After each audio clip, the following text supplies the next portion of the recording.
Well, it's great to be back together with you on this Lord's Day. It's a especially good day as we have visiting with us an old friend, Tom Reynolds.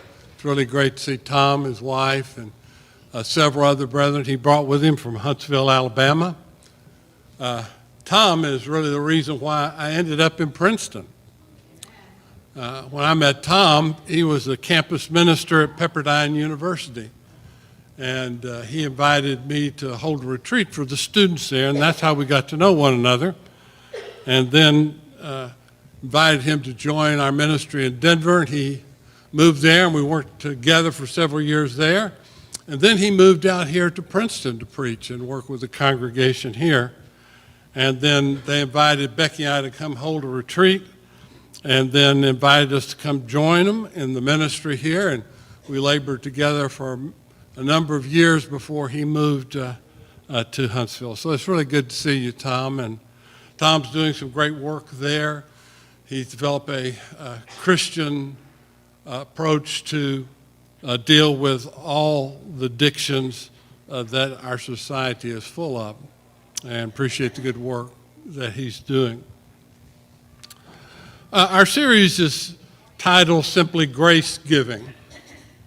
Now that reminds us that our giving comes out of the fact that God's already taken the initiative to be giving to us, to bless us. And the bottom line is very simple. We are managers of the resources God gives us. We must be faithful stewards of it, because we are accountable to God in the end. So whether it's our money, whether it's our time, whether it's our talents, whatever it may be, we have to be responsible stewards, managers of what God has given us. Today I want us to look at one of the parables of Jesus, and this is one of the parables that people say is one of the most difficult parables to understand. And I think once we read it, you'll understand why. And like so many things, the reason why it's difficult to understand is that we live 2,000 years later. Our culture is not their culture, and so we don't instantly understand the dynamics of what's going on, and we'll try to make that clear as we go through the account. But it's found in Luke chapter 16. The parable is called of the dishonest manager. He also said to his disciples, there was a rich man who had a manager, and charges were brought to him that this man was wasting his possessions. And he called him in and said to him, what is this I hear about you? Turn in the account of your management, for you can no longer be manager. Well, first of all, from Josephus in particular, who writes about the first century during the time that Jesus lived and afterwards, we learned that there were many absentee landowners. There are people that owned large swaths of land that would be worked agriculturally, but the owners themselves did not live on the land. They lived far off. Some of them even lived in Rome. Others lived along the coast at Caesarea Maritima, or they lived in Jerusalem, and the lands they owned were scattered all over. And so, to make sure their lands were taken care of effectively, it's very common for them to hire a manager, a steward, somebody that would look after the land, who would go out and live with some of the people working the land. And it's what we would call today, the workers were like sharecrop of workers, meaning we're again talking about a society that's not primarily money, but very agricultural. And in this kind of world, 90% of people were involved in agriculture. And sharecroppers worked on people's land, and they got a certain percent of the harvest. The other percent went to the owner. Now, the owner had a split between himself and the manager of that was owed to him.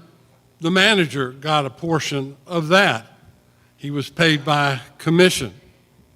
So you can imagine the situation that Jesus describes is probably not unusual at all. That someone tells the manager, this guy's wasting your possessions.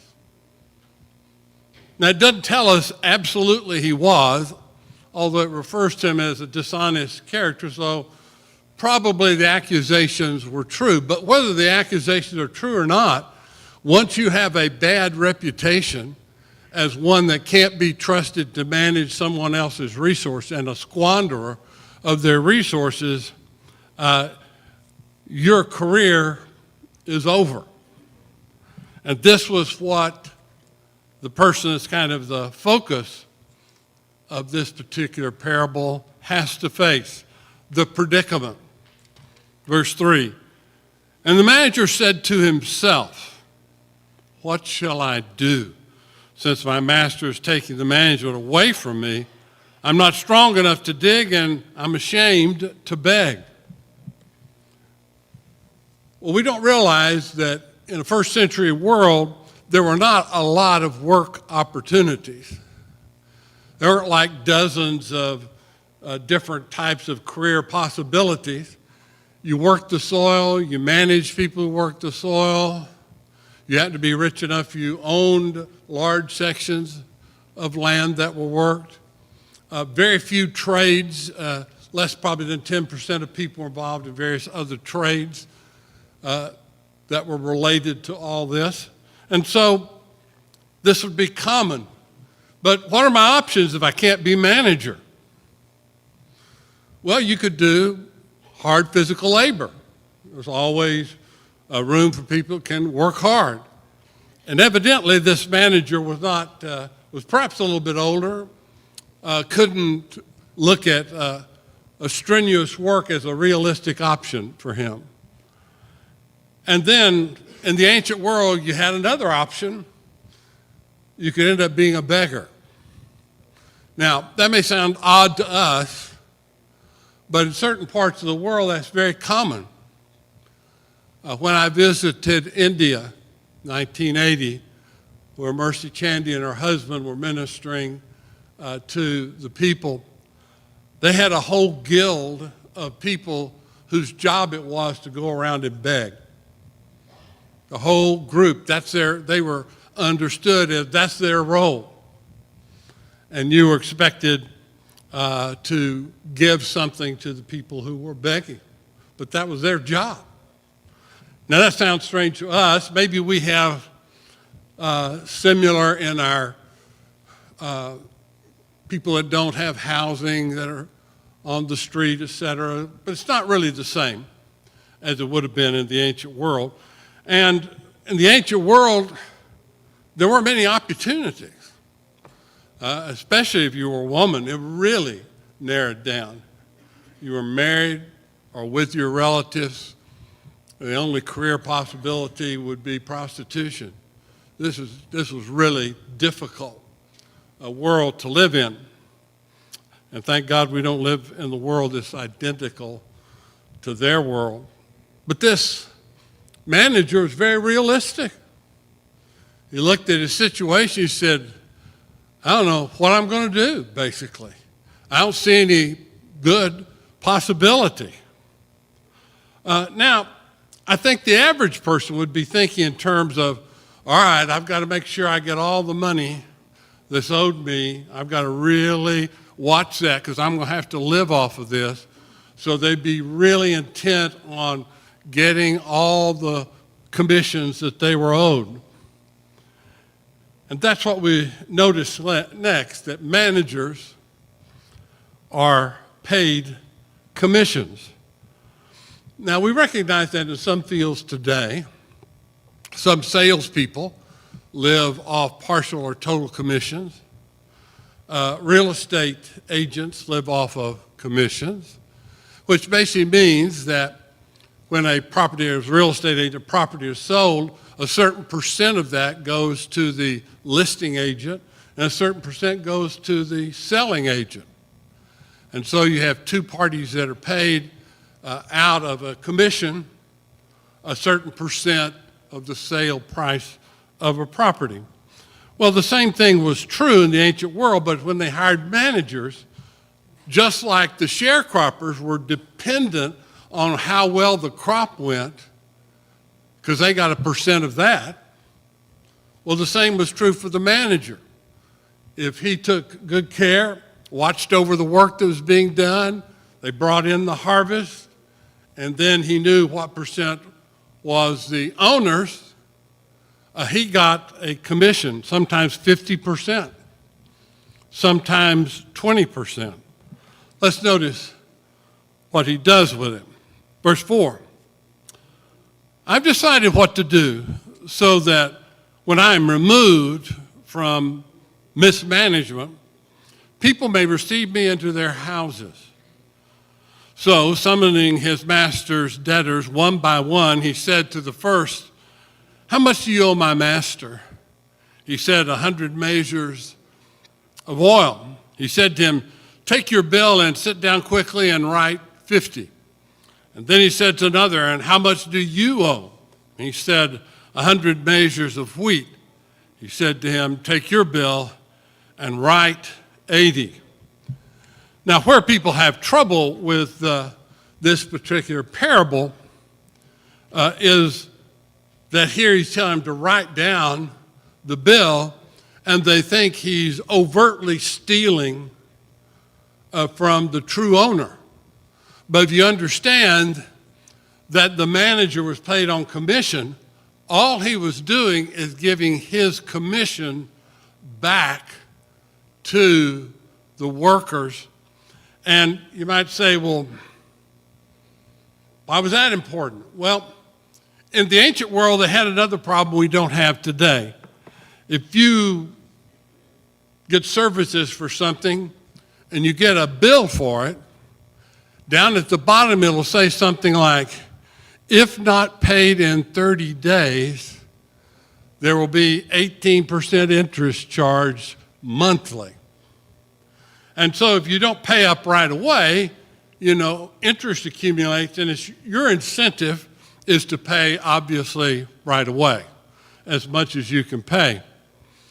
Well, in the first century world, they didn't have those kinds of necessary deadlines.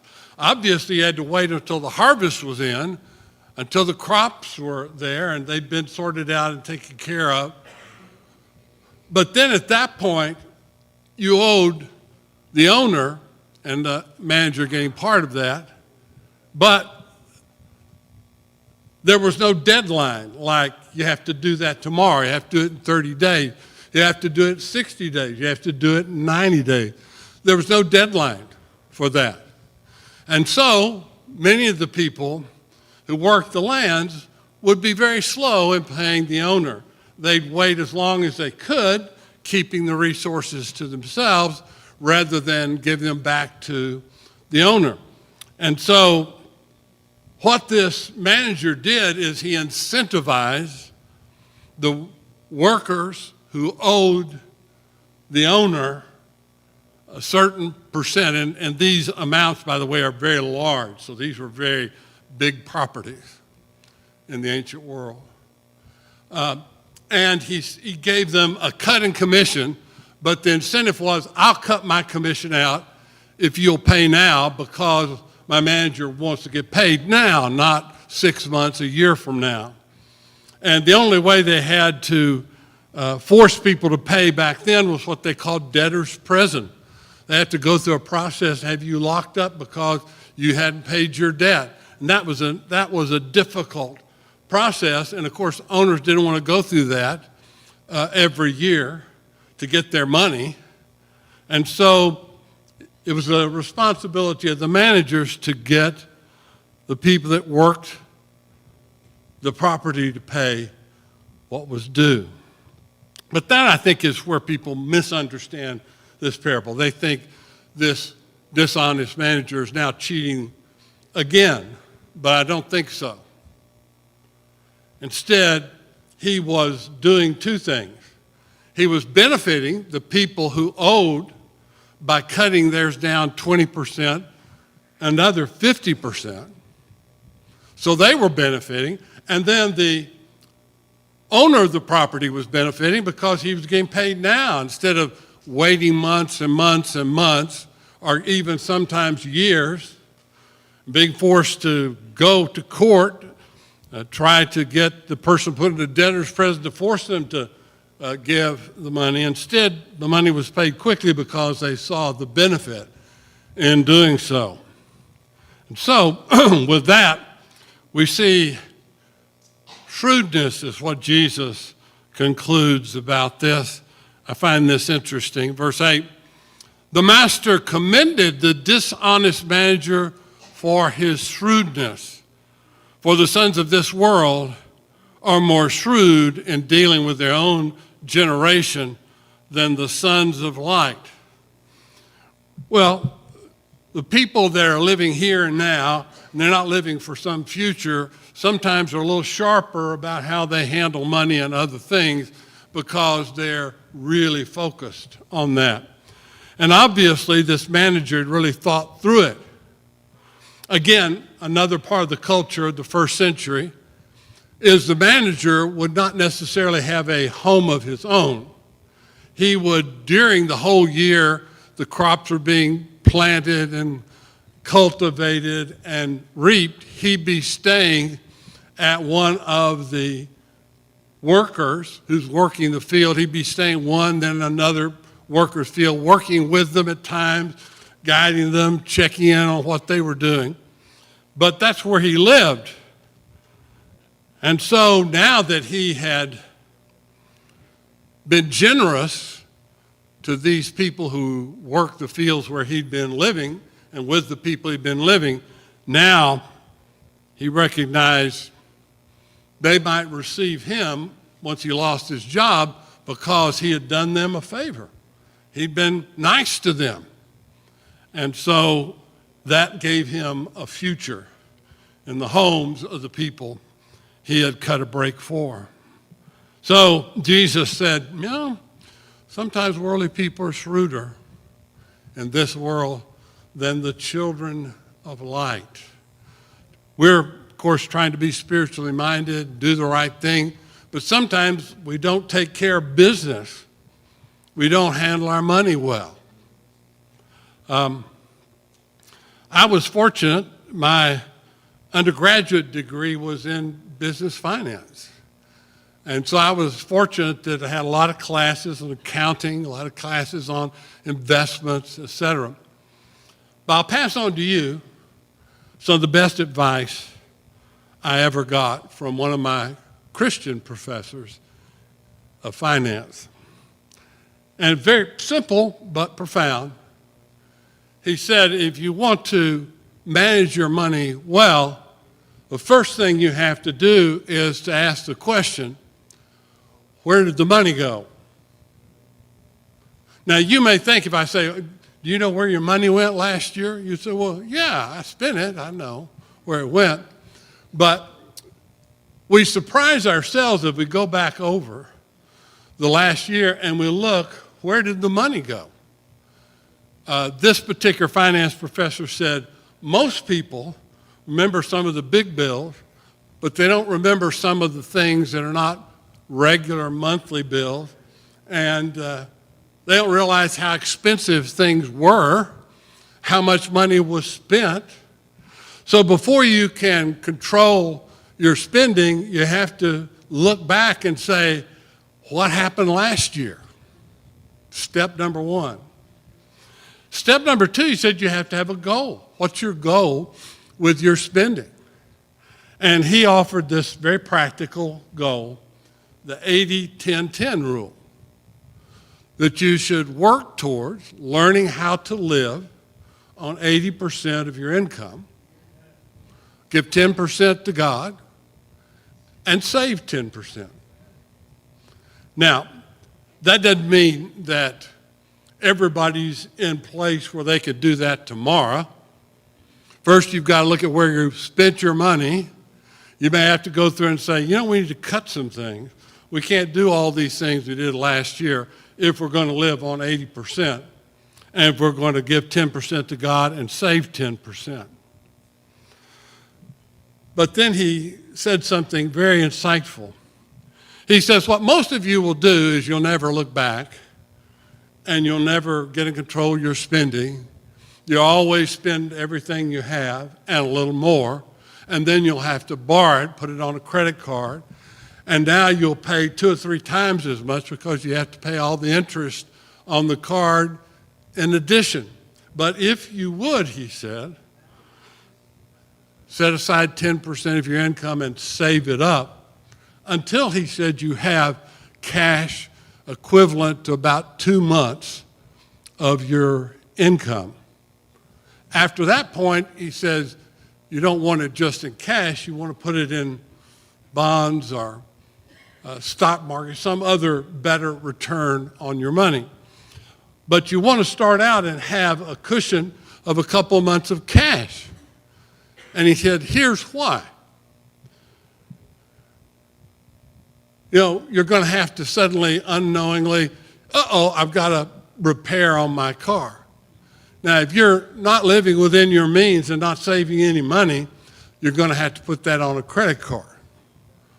Or washing machine breaks down, got to buy a washing machine. But if you've saved money, you can take that cash, purchase the item, no interest, then let that account build back up over the next month or two. And that way you'll always have a reasonable amount of cash if you have emergencies or needs where you don't have to borrow. That was some of the best advice I ever got. And so I'll give that to you. The problem with most people is very simple. But if you're like most people, you won't take the time to go through the process and get to the place where you are living on 80% and saving 10% and give the Lord 10%. You'll just kind of roll on down the road. And most people's spending is kind of like a vacuum. If you put a little bit of gas into a vacuum, you know what it'll do? It'll expand until it fills the entire vacuum wherever it is. That's how most people spend. So whether you make $60,000 a year or $600,000 a year, most people spend every penny and don't save anything and charge some.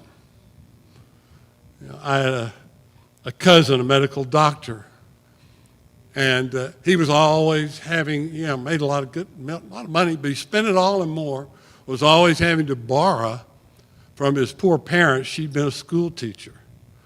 Had to borrow money from her all the time. Why? Because if you don't live in a responsible, disciplined way, guess what? You spend all your money plus more, and you're always in debt, and you're always behind. But that's on you. You can change that. So here he is. He's saying, people in the world are shrewd. And I think that advice that I got was very shrewd advice. But then he goes on to say, use your resources to benefit others. Verse 9. And I tell you, make friends for yourselves by means of unrighteous wealth, so that when it fails, they may receive you into the eternal dwelling. So, again, I think this again could be misunderstood. Oh, you're just paying off people to have friends. You got friends because you're doling cash out to them. No, it's just saying, use money and resources to benefit other people. And if you are centered on people, Other people will be kind and generous to you. So it's unrighteous wealth, but use it wisely. Make friends of people. Don't make enemies of people. Don't be so stingy. This manager could have thought, oh, I've got to keep every nickel. Oh, I'm going to need this. Going over and twisting the arm of these guys. You better pay up. And now. And he could have put the heat on him. I'm calling the authorities. We're going to put you in a debtor's prison if you don't pay up. And then he might have got some cash. Well, he got some resources he could have turned into cash. And might could have lived a year or part of a year on it or so. And then be out of everything. And now look around and no friends. Only enemies. No one trusts you and no one likes you. You are in a mess deluxe in the ancient world. But here he says, use unrighteous wealth wisely, and you'll not be received into merely earthly dwellings. People here will be nice and welcome you over for a meal, let you stay at their place, but instead you'll be welcomed into what we all ultimately want, the eternal dwellings that God is preparing for his people. So Jesus talks about a story. They would have known about commissions. They would have no doubt seen squabbling and stuff going on about this all the time, all around them. And now Jesus draws his point he wants to make, whether we're faithful or untrustworthy. Verse 10. One who is faithful in very little is also faithful in much. And one who is dishonest in very little is also dishonest in very much. Sometimes we think, oh, well, I had so little and it was such a little amount. It didn't matter that I skimmed a little bit off, I didn't pay or didn't do something. Well, if you cheat on a little, if you're given a lot, you'll cheat on a lot. It's the same person and the same attitude. And so he's saying what we're given here in this life by God is small compared to what he wants to make us responsible for in the world to come. But first we have to prove ourselves faithful. If we can handle the resources we've been given here, then he will give us even greater blessings to be responsible for in the world to come. This is a test case. Are you faithful and reliable, or are you untrustworthy? The untrustworthy will not be in the world of God that is coming. And then he goes on, Jesus, to make the point about money and true riches.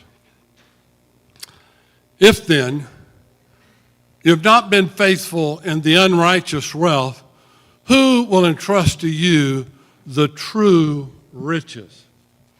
Why is God going to make you a part? Because as it's described in the Bible, we're going to be made rulers, royalty, serving with Jesus in the new world that's to come. Well, if you haven't proven yourself responsible, how is God going to be able to do that? And of course the answer is he's not. Because it's true riches. It's what the future holds. And the true riches also come from God in terms of blessings. It's about managing God's money.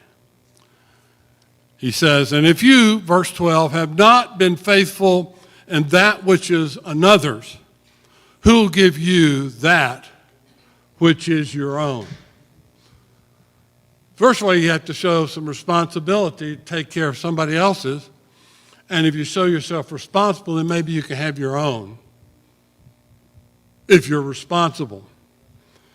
I remember when I was a teenager working in the summer times, we would, part of it would be watering all the land of the various schools all over town. They had a big pipe, and we'd have to move the pipe every 2 hours. And the guy who managed the crew was very shrewd. He would literally go by and look and see, how far did you get along? Did you move it every 2 hours like I told you? Does it seem like this was watered or not? He could tell if you went, because some people were given that job. It's at nighttime that you do this. And they just go take a nap and then move the thing along a little. So you have this area soaked over here, almost done, and it only moved a little bit. Well, if you did that, he knew you were unreliable and could not be trusted. The first year I worked on that, he made me work with another person. But after I proved myself reliable, the next summer he gave me a truck, sent me out all on my own at nighttime from 8 to 5 to water, to move. I had just enough time to drive from one school to the next and unplug the heavy pipe, move it over, water the next section, go to the next one. But why did he allow me to do that by myself? Well, because I'd proven myself to be a hard worker that was reliable. Not my school, not my grass. This was the school's. But you have to show yourself reliable and take care of business when responsibility is given to you. And if you won't be responsible for seeing that the grass gets its proper water, you're not going to be responsible if God were to give you his great riches for the world to come. Bottom line, the real issue about money, Jesus sums it up. No servant can serve two masters. For either he'll hate the one and love the other, or he'll be devoted to one and despise the other. You cannot serve God and money. Now, if you talk about managing money, some people think, well, you shouldn't even talk about that. You're getting all caught up in worldly things, and that's not going to be good for you. No, the Bible has more to say about giving financially than almost any topic you can come up with, even about your eternal destiny. It says more about taking care of your finances than it does many topics that we also obviously consider to be important. But the bottom line is this: it's about what do you love most? You know, if we see money as a resource that I have to use in a responsible way, but it's ultimately a gift from God. So I'm managing God's money. Yes, I have to live off it, my family does, etc. Yes, all that's true, but ultimately this is God's. I've been given it by God. I'm going to die, and whatever I have is going to go back to someone else. So the question is, who am I going to serve? Or this same Greek word could be translated worship. You see, the problem is people fall in love with money. Some people can't ever get enough of it. You know, they'd like to help you, but I got this little nest egg, and I'm afraid if I give you a little bit, my nest egg will go away. Nope, you can't have, you can't have any. Nope, nobody can have any. And so some people are very stingy because they love money and they're fearful of the future. But if we're serving God, why should I be fearful of the future? If God had blessed me with what I have, will he not take care of my needs to the end? The question is, am I devoted and love God? Or have I allowed something else, like money, to get up on an even par with God? Or even to, maybe I think I'm balancing the two, but God shouldn't be in a race with money for what's first in my heart and life. I need to make a clear decision that I'm here to serve God. And what I have is not my own. I'm simply managing the resources for God. And how can I best do that to help other people, serve God, and accomplish God's purposes? That's how I need to be thinking about it. And so this very interesting parable that Jesus taught was trying, again, like most parables, he was telling something, a little bit of a shock value in it. Jesus is complimenting a dishonest manager. Well, he wasn't complimenting his dishonesty. He was complimenting his shrewdness. And he was implying, sometimes these spiritual-minded people are so spiritual, they're of no earthly use. You need to have some common sense. You got to manage your own finances. Just because you're spiritual-minded, you can't take your eye off the ball and be irresponsible in your use of money. And so Jesus challenged his peers to think long and hard about what their relationship to money was. I guess that's the question for us. What's my relationship to money? Is it can't ever get enough because I've always got more needs? I'm very needy. I've got a lot of needs. Or am I contented and disciplined in such a way I can save some money? Two totally different attitudes. You have to get beyond being so needy, or you'll end up spending all the money on yourself and all the things you can dream up. And they advertise, whether it be on the internet or a TV or whatever. They're out, the advertisers. I also took a course in advertising in my undergraduate degree. And you just find out how advertisers are like fishermen.